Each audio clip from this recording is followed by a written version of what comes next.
जय श्री ओम नमः सिद्धेभ्य। जय श्री ओम नमः सिद्धेभ्य। जय श्री ओम नमः सिद्धेभ्य। नमो रियन्ताणं नमो सिद्धाणं नमो आयर्याणं नमो वज्रयाणं नमो लोहिसभुवसाहुम्। ओंकारं बिन्दुसयुक्तं नित्यं ध्यायन्ति योगिनः कामदं मोक्षदं च ओंकाराय नमो नमः। अविरल शब्दनोगा प्रक्षाली सकलभूतलमलकलंका मुनिभिरूपासी तीर्थ सरस्वती हर्तनो दुर्तनाम् अज्ञानं तिन्धनं ज्ञानं जय शलाकया चक्षुर्निर्मितं तस्मै श्रीगुरुवे नमः। परम गुरुवे नमः। परम्पराचार्य गुरुवे नमः।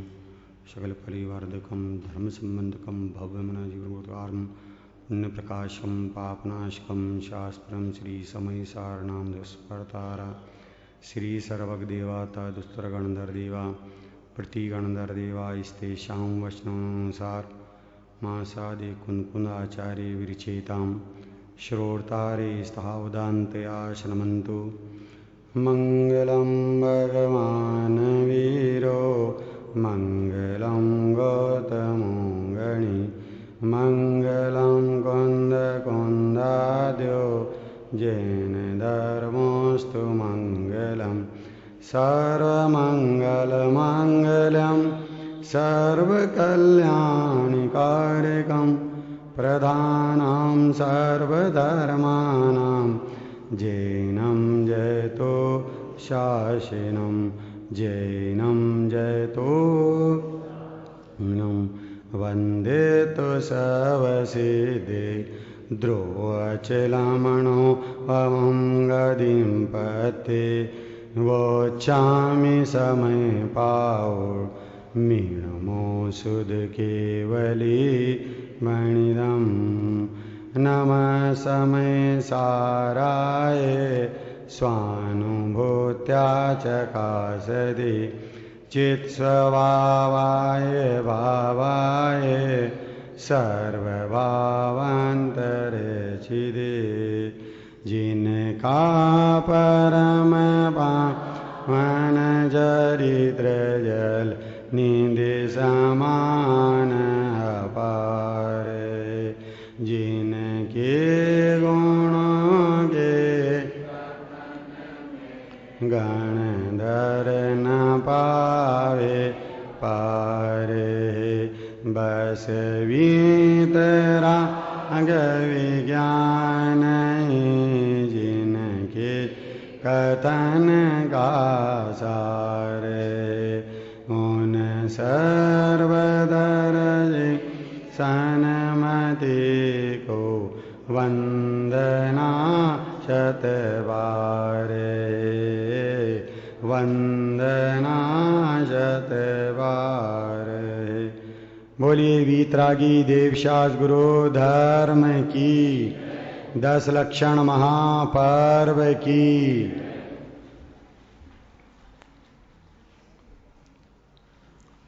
आत्मा की पर्युपासना करने के महान मंगलकारी पर्युषण पर्वराज हैं और ये पर्युषण पर्वराज हमें अनादि से विस्मृत अनादि अनंत ध्रुव चैतन्य स्वभाव का अवलोकन करने की प्रेरणा देते हैं।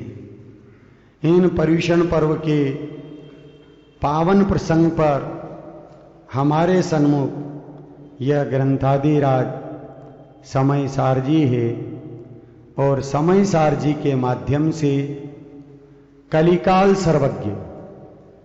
सर्वज्ञ स्वरूपी आत्मा की सत्ता को सिद्ध करते हुए उस सर्वज्ञ स्वरूपी आत्मा को अपनी परिणति में प्रकट करने की पावन प्रेरणा आज से 2000 वर्ष पहले से दे रहे हैं। उनके 1000 वर्ष पश्चात अमृतचंद्राचार्य देव हुए और अमृतचंद्राचार्य देव ने इस महान ग्रंथ की आत्मख्याति टीका रच करके अपनी परिणति में आत्मा की प्रसिद्धि कैसे हो इस हेतु आत्मख्याति नाम की टीका लिख करके अपनी पर्याय में आत्मा की प्रसिद्धि की है। आत्मा की प्रसिद्धि की है अर्थात अपनी पर्याय में उस आत्मा का अवलोकन करते हुए अतीन्द्रिय आनंद को प्राप्त किया है, सुख को प्राप्त किया है। तो वैसा ही सुख समस्त जगतवासियों को प्राप्त हो, इसके लिए यहां वो क्या कहते हैं भाई कि वो आत्मा ही क्या है, इष्ट देव है। अब उस इष्ट देव रूप आत्मा को जो अपना विषय बनाता है, अर्थात ज्ञान पर्याय में जब वो आत्मा अर्थात शुद्धात्मा विषय बनता है तो क्या होता है? एक शब्द है नंद। नंद का मतलब होता है आत्मा। नंद का मतलब क्या होता है? आत्मा। अब उस आत्मा को जो विषय बनाता है तो परिणति में सम्यक दर्शन प्रकट होता है और सम्यक दृष्टि वृत्तिपने श्रावक को आनंद आता है। क्या आनंद आता है? नंद अर्थात आत्मा, फिर उसके पश्चात आनंद। आनंद किसको आता है कि सम्यक दृष्टि वृत्ति श्रावक, फिर कहते हैं महाआनंद। महाआनंद किसको आता है कि छठे गुणस्थान से लेकर के 12वें गुणस्थान तक के जो दिगंबर संत मुनिराज है उनको महाआनंद आता है। और उसके पश्चात क्या है कि परमानंद। कौन है परमानंद में? कि सयोग केवली, अयोग केवली और सिद्ध परमात्मा, ये परमानंद में है। तो यहां कह रहे हैं ऐसे नंद स्वरूप अर्थात आत्म स्वरूप कैसा है कि वो आत्म स्वरूप पर द्रव्यों से भिन्न है। क्या सिद्ध करें 10वें कलश के माध्यम से? आत्म स्वभावम परिभाव भिन्नम मापूर्णिमाद्यम तविमुक्तमेकम विलीन संकल्प विकल्प जालम प्रकाशयनशोदनयोऽभ्युदेति। परिभाव से जो भिन्न है अर आदि अंत विमुक्त है। परभाव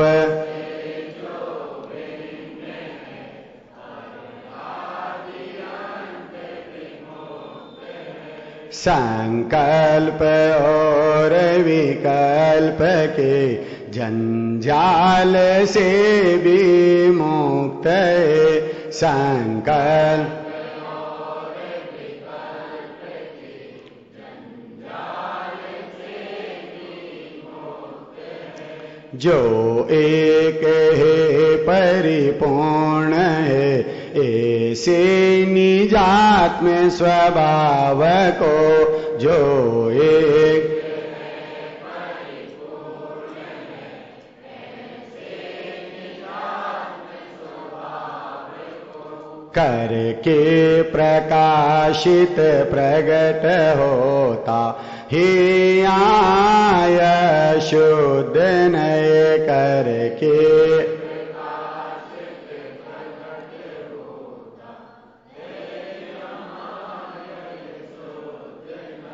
क्या कह रहे हैं कि वो आत्म स्वभाव कैसा है। मंगलाचरण में अस्थि रूप से सिद्ध करते हुए इष्टदेव सिद्ध किया है। यहां 10वें कलश में ये कहा जा रहा है कि जो आत्म स्वभाव है वह कैसा है कि परभाव भिन्नम। कैसा है? परभाव। दूसरा बोल क्या है? आदि अंत विमुक्तम। दूसरा बोल क्या है? तीसरा बोल क्या है? एकम। चौथा बोल क्या है? और पांचवा बोल क्या है? विलीन संकल्प विकल्प जालम। तो यहां ऐसे आत्म स्वभाव को कौन प्रकट कर रहा है कि जो ज्ञान पर्याय त्रिकाली ध्रुव को विषय बनाती है उसे शुद्ध नय कहते हैं। कि शुद्ध नय त्रिकाली ध्रुव को यथार्थ सत्यार पदार्थ को विषय बनाता है और वह विषय जब अनुभूति में आता है तो त्रिकाली ध्रुव पदार्थ जानने में आ जाता है और जिसमें जानने में आता उसका नाम अनादि काल से मेरी दृष्टि संयोगों के ऊपर, संयोगी भाव के ऊपर, गुण भेद के ऊपर और आगे बढ़े तो निर्मल पर्याय के ऊपर टिक गई। लेकिन यहां तो कहते हैं उस दृष्टि को संयोग से भिन्न, संयोगी भाव से भिन्न, गुण भेद से भिन्न और निर्मल पर्याय से भी भिन्न अभेद ज्ञायक का विषय बने तो भैया उसका नाम दृष्टि का फिरना है। और जब दृष्टि फिरती है तो जीव संसार में रुलता नहीं है भाई। अब वो जीव कहां शोभा देता है कि जिस प्रकार से प्यासा पनघट पर, प्यासे की शोभा कहां है? पनघट पर। मुर्दे की शोभा मरघट पर। प्यासे की शोभा पनघट पे, मुर्दे की शोभा मरघट पे और ज्ञानी की शोभा निज घट पे। ज्ञानी कहां शोभायमान देता है? ज्ञानी की शोभा कहां है? तो भाई निज घट में ज्ञानी की शोभा है भाई। यहां रहे तो ज्ञानी की शोभा है। तो यहां रहने के लिए कौन प्रेरणा देता है? कौन कहता है कि ये शुद्ध नहीं कहता है? क्या कहता है कि मेरी जो आत्मा का स्वभाव, ठीक है ना, कि शुद्ध नहीं, देखिए शुद्ध नहीं आत्म स्वभाव को प्रकट करता हुआ उदय रूप होता है। वह आत्म स्वभाव को परद्रव्य के भाव तथा परद्रव्य के निमित्त से होने वाले अपने विभाव ऐसे परभावों से भिन्न प्रकट करता है। देखिए परद्रव्य के भाव और इनके निमित्त से होने वाले मेरी परिणति में विभाव भाव। तो एक बोल को अपन ने रात को लिया था कि संयोग सारे परद्रव्य में आते हैं। काई में आते हैं? तो ये संयोग, अब फिर इस परद्रव्य में 5 बोल हैं। अब आप पहले बोलना फिर उसका अपन विस्तार करेंगे कि संयोग, बोलिए संयोग, संयोगी भाव, स्वभाव, स्वभाव का साधन और सिद्ध दशा। इसको खेमचंद भाई पंच सकार नाम का चूर्ण बोलते थे। भाई साहब आपकी दुकान पे तो होगा गुड्डू भैया, हैं? कब्ज को दूर करने के लिए दिया जाता है कि जिसमें 5 स सम्मिलित हैं। पंच सकार 5 चीजें स नाम की है। तो यहां भी अनादि काल का मिथ्यात्व का कब्ज दूर करने के लिए ये पंच सकार चूर्ण दिया जा रहा है कि संयोग, संयोगी भाव, स्वभाव, स्वभाव के साधन और सिद्ध दशा। ये 5 बिंदु हैं भाई इस परद्रव्य को समझने के लिए, पहले बोल को समझने के लिए। तो अपन ने इसमें संयोग को लिया था कि संयोग कैसे हैं कि ना सुख रूप है ना दुख रूप है, ना हेय है ना उपादेय है, ज्ञान के ज्ञेय है। ये संयोग कौन सा द्रव्य है? का पुद्गल द्रव्य है। तत्व कौन सा है? अजीव तत्व है। ये संयोग जीव का कौन सा भाव है? कोई से ही भाव नहीं है, किसी भाव में संयोग नहीं आते हैं। और ये संयोग कैसे हैं? पुद्गल द्रव्य और अजीव तत्व की अपेक्षा अनादि अनंत है, लेकिन मुझे यहां वर्तमान पर्याय में प्राप्त हुए हैं और छूट जाते हैं, इसलिए साधी शांत है। यहां तक चर्चा अपने कल रात को चली थी। अब दूसरा बिंदु क्या है? संयोग के पश्चात कह रहे हैं पर द्रव्य के भाव अर्थात संयोगी भाव। अब संयोगी भाव किसे कहते हैं? किसका नाम संयोगी भाव है?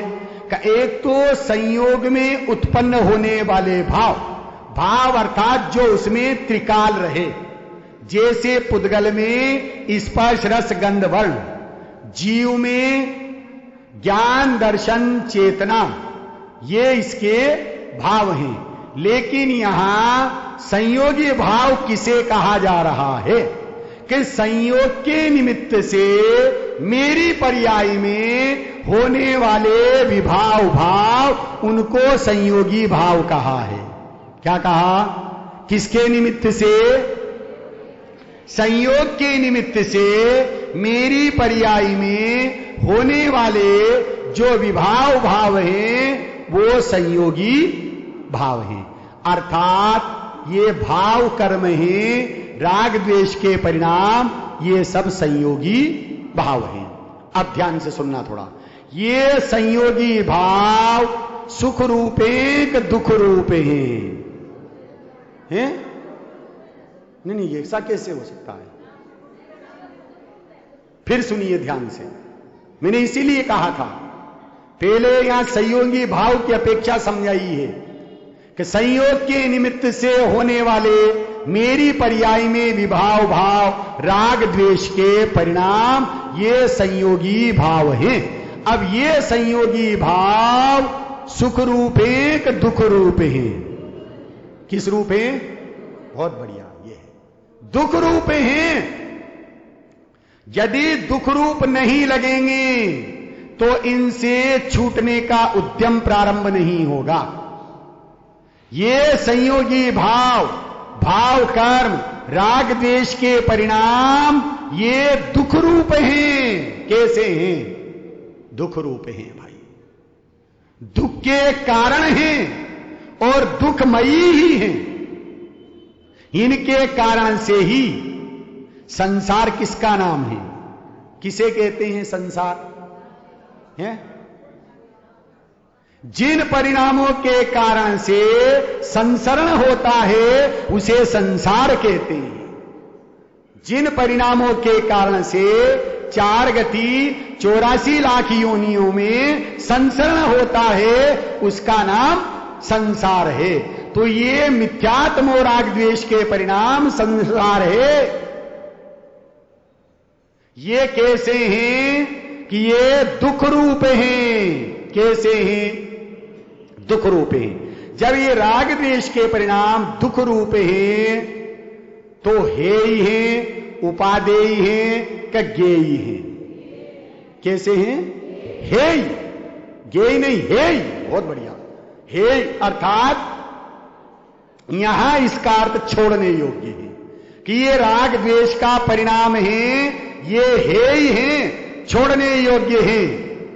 भाई साहब, बुखार आ गया है आपको, ये बुखार रखने लायक है कि छोड़ने लायक है? ये बुखार दुख देने वाला है कि सुख देने वाला है? कि ये दुख देने वाला है, इसलिए छोड़ने योग्य है। अब इसी प्रकार से ये राग द्वेष के परिणाम हैं, चाहे अशुभ परिणाम हो, चाहे उत्कृष्ट कोटि का शुभ परिणाम हो, वो शुभ परिणाम भी दुख रूप ही है। कैसा है? कि दुख रूप ही है भाई। वो शुभ परिणाम भी दुख रूप ही है, तो वो भी है ही है, रखने लायक नहीं है। पहले ऐसा स्वीकार करना पड़ेगा, मानना पड़ेगा। ये शुभाशुभ विकारी परिणाम है, ये दुख रूप है, और दुख रूप है तो है ही है। अब ये शुभाशुभ विकारी परिणाम कौन सा तत्व है? बहुत बढ़िया, कि ये आश्रव तत्व है। और आश्रव तत्व के संबंध में क्या कहा जाता है? आश्रव दुख कार्य घनेरे, बुद्धिवंत तीने नीरवेरे। क्यों? दुख रूप है, छोड़ने योग्य हैं, और ये आश्रव तत्व हैं। कौन सा तत्व है? अब ये मिथ्यात्म और राग द्वेष के परिणाम अनादि अनंत हैं, अनादि शांत हैं, सादि शांत हैं कि सादि अनंत हैं? कैसे हैं? सादि शांत का पर्याय में उत्पन्न होते हैं और व्यय को प्राप्त। तो उत्पाद व्यय की अपेक्षा से सादी शांत हैं।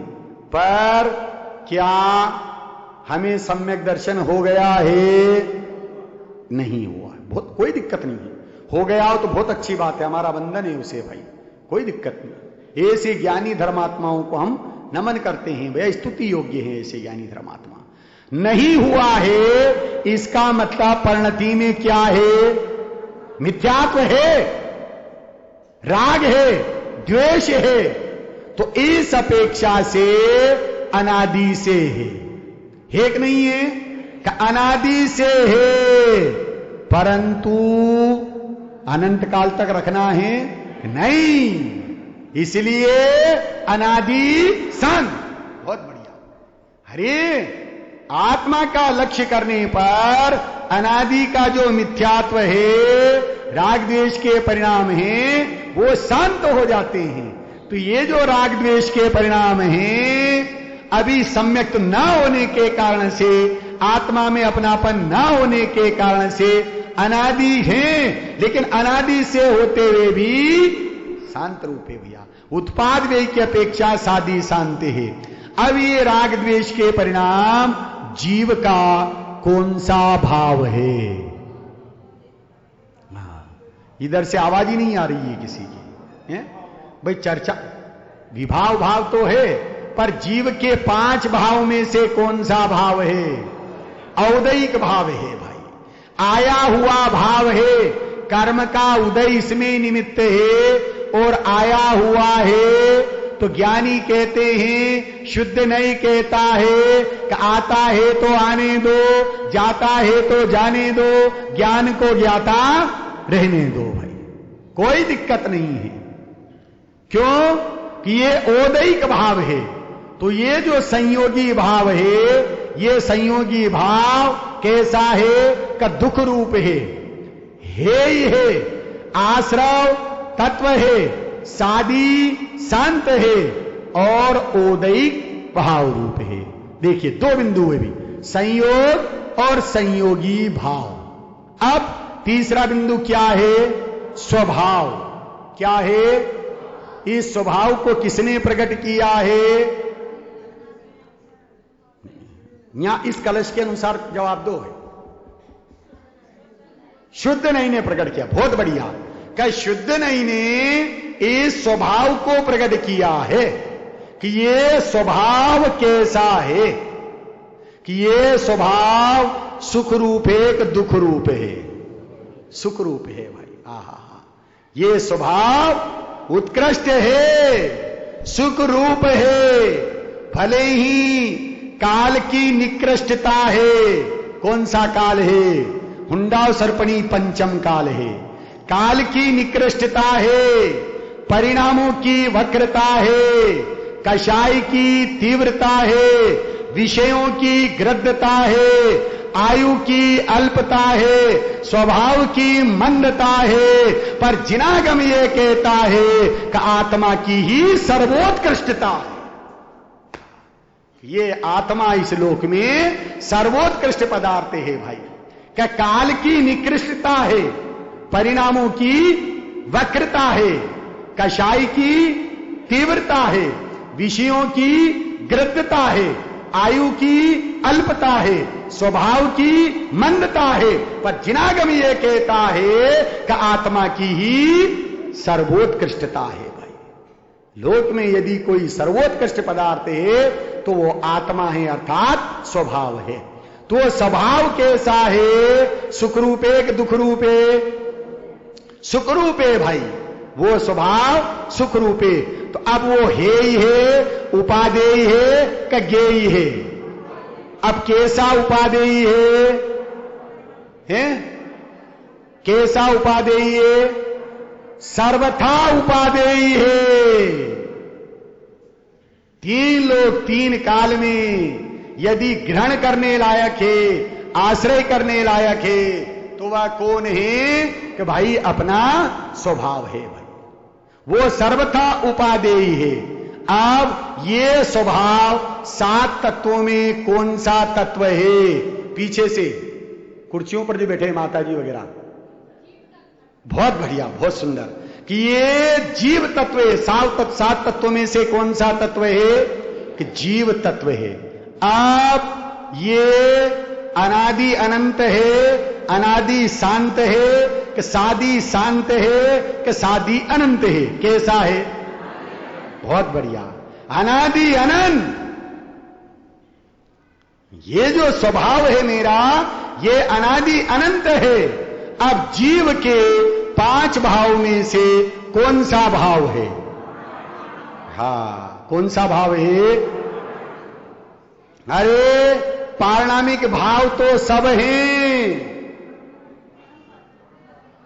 पर समय सार जी में क्या कहा है? परम पारणामिक भाव। ये मेरा स्वभाव है, सुख रूप है, सर्वथा उपादेय है, जीव तत्व है, अनादि अनंत है और परम पारणामिक भाव रूप है। अब चौथा बिंदु आता है स्वभाव के साधन।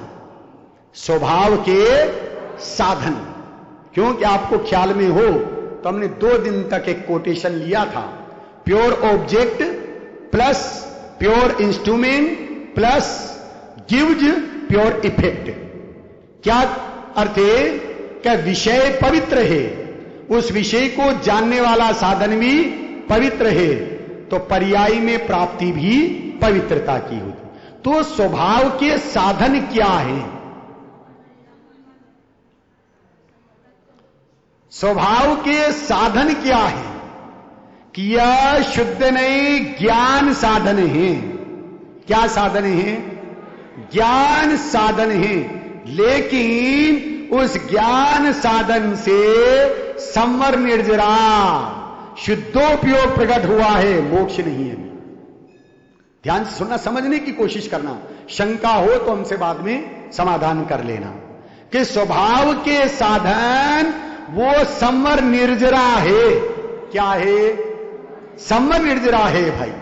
यहां शुद्ध नहीं को सिद्ध किया है, पर शुद्ध नहीं के द्वारा आत्मा जानने में आ गया, अनुभूति में आ गया, तो परिणति में क्या प्रकट हुआ है?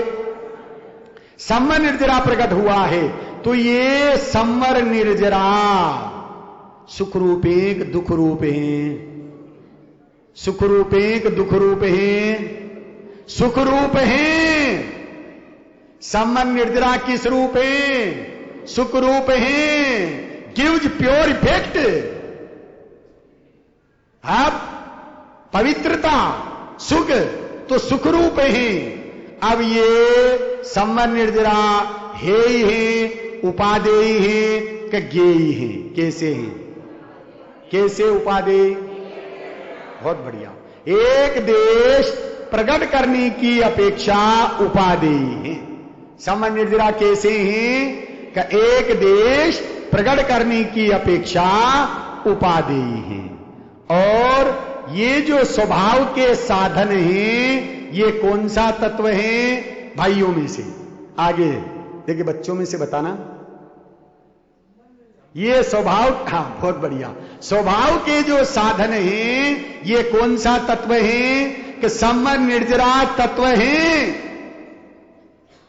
मेरा आप सभी से निवेदन है, बुरा मत मानना भाई, हम लाखों रुपया खर्च करके अपने बच्चों को लौकिक शिक्षा पढ़ाते हैं, कॉन्वेंट में स्कूल में भेजते हैं, अन्य दूसरे स्कूलों में भेजते हैं और लाखों रुपया खर्च करते हैं।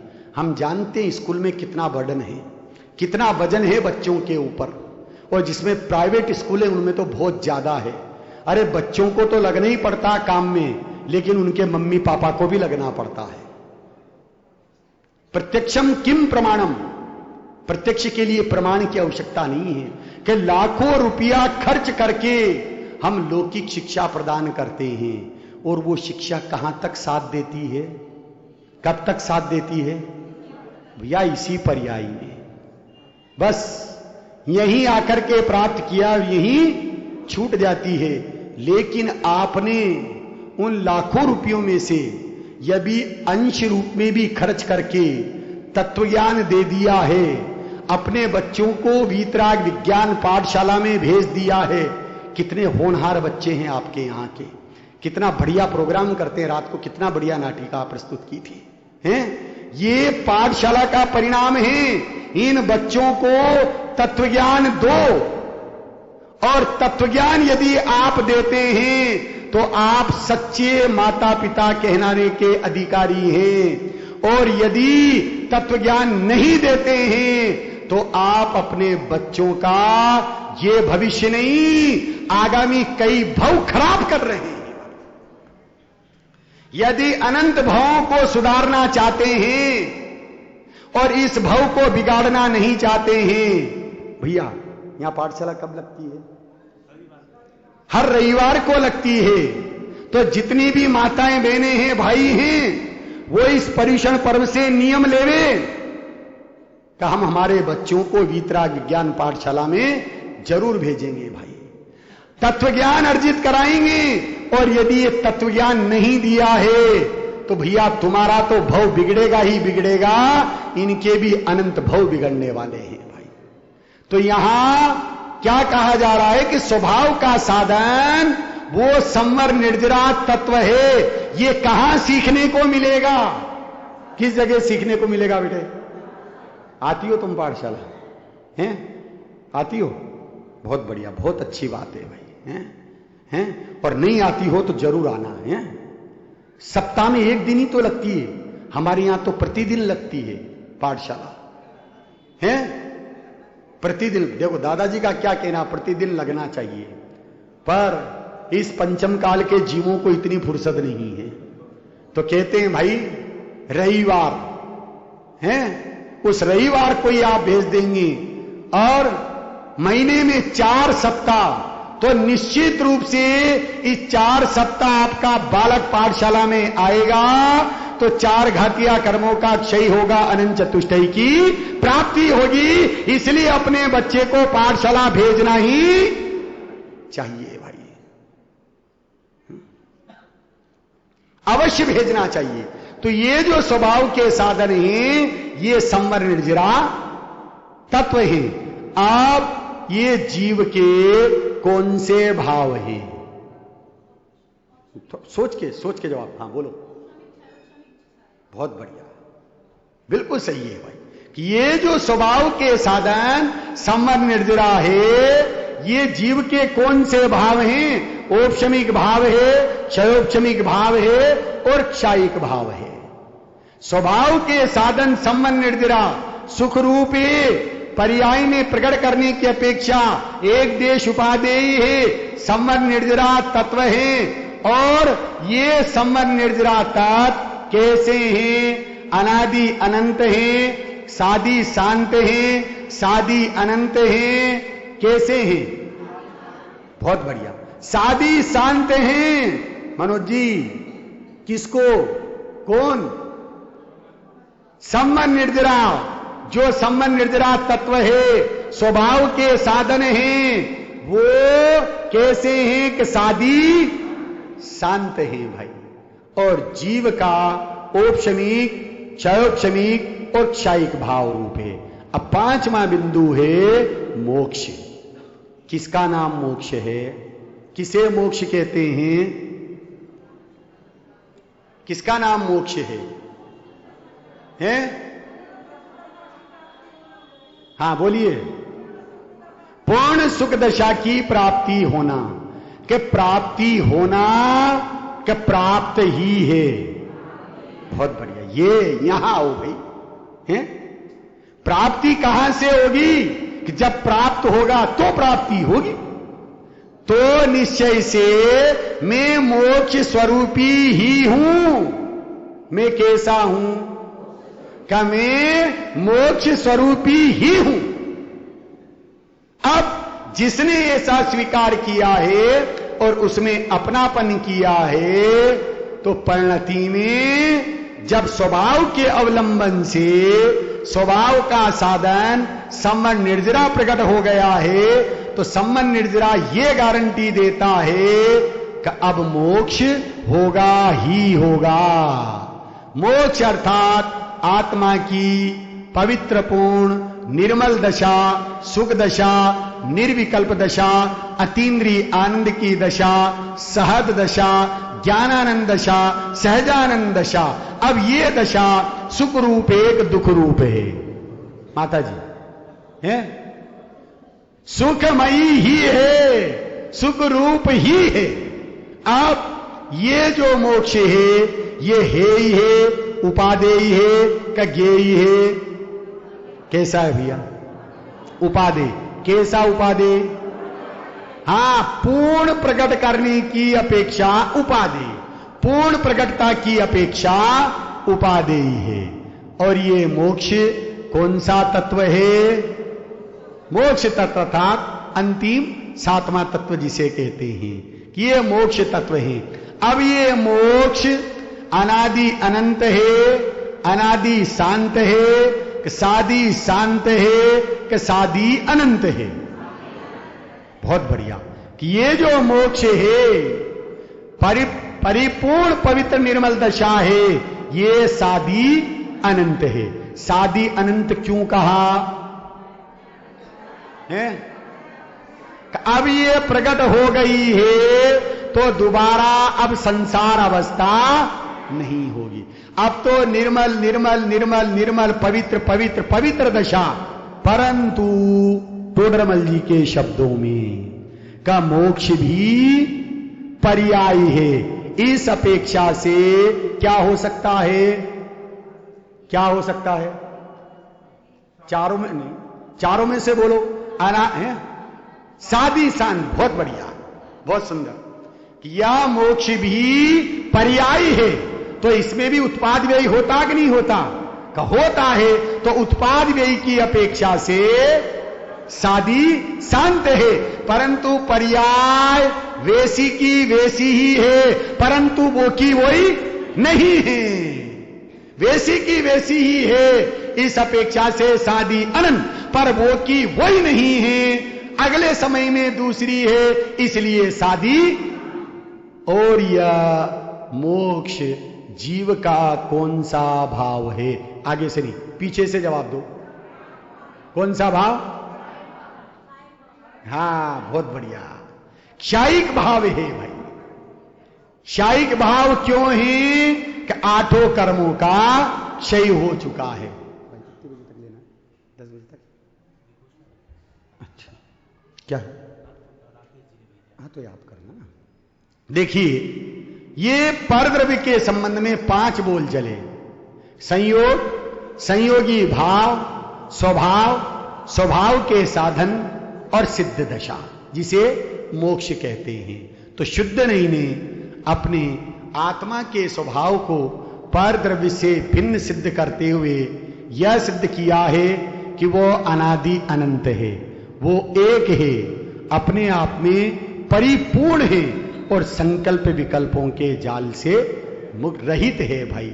ऐसा जो परम पारणामिक भाव, शुद्ध नई का विषय, त्रिकालिक ध्रुव आत्मा हमारी दृष्टि का विषय बने, ज्ञान का ज्ञेय, श्रद्धा का श्रद्धे। 2 मिनट आप ठहरिए माता जी, आप जाइए नहीं, अभी 2 मिनट में मैं अपनी बात समाप्त कर दूंगा। अंतिम बात सुन करके आप जरूर जावे। कई इस पंचम काल में, हुंडा सर्पणी पंचम काल में, ये अध्यात्म की गंभीर और गहन बात जिनके निमित्त से हमें सुनने को मिली है, उसका हमारे ऊपर भाई अनंत अनंत अनंत उपकार है भाई। उनके उपकार को हम शब्दों में व्यक्त नहीं कर सकते हैं। जिस प्रकार से आत्मा की महिमा को शब्दों में नहीं बताया जा सकता, वो अनुभूति का विषय है, उसी प्रकार से पूज्य गुरुदेव श्री की महिमा को भी शब्दों में प्रकट नहीं किया जा सकता है भैया, वो अनुभूति का विषय है। ऐसे परमोपकारी सदगुरुदेव हमें इस पंचम काल में मिले हैं। आप ध्यान से सुनना, शब्दों की तरफ ध्यान देना।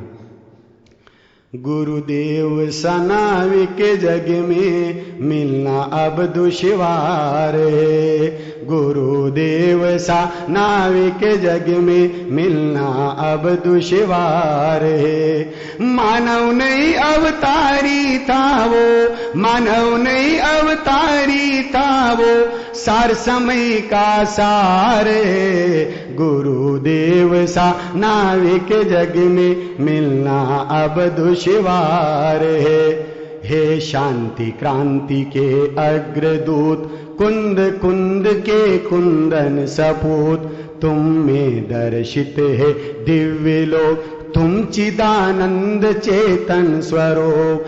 ज्ञाता दृष्टा ज्ञायक वो, ज्ञाता दृष्टा ज्ञायक वो, नावोगे आकार है।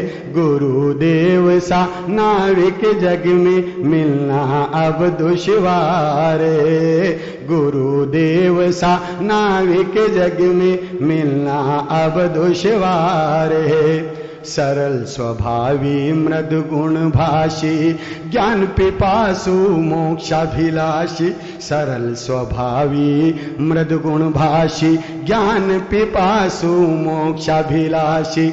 तुम जिन शासन के मूर्तिमान, रत्न त्रय मंडित आदर्शवान। धर्म दिगंबर पाकर तुमने, धर्म दिगंबर पाकर तुमने मत छोड़ा दुख कार है।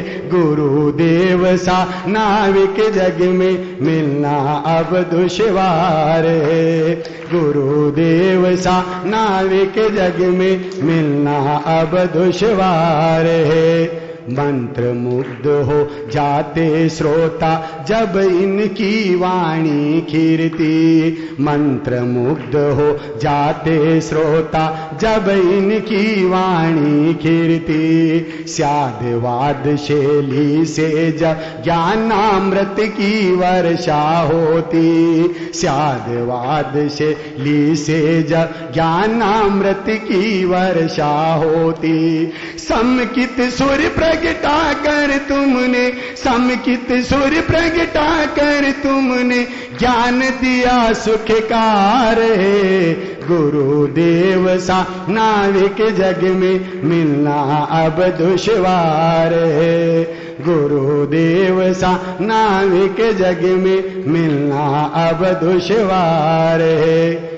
जिन वाणी के गहन मर्म का जब वे विश्लेषण करते।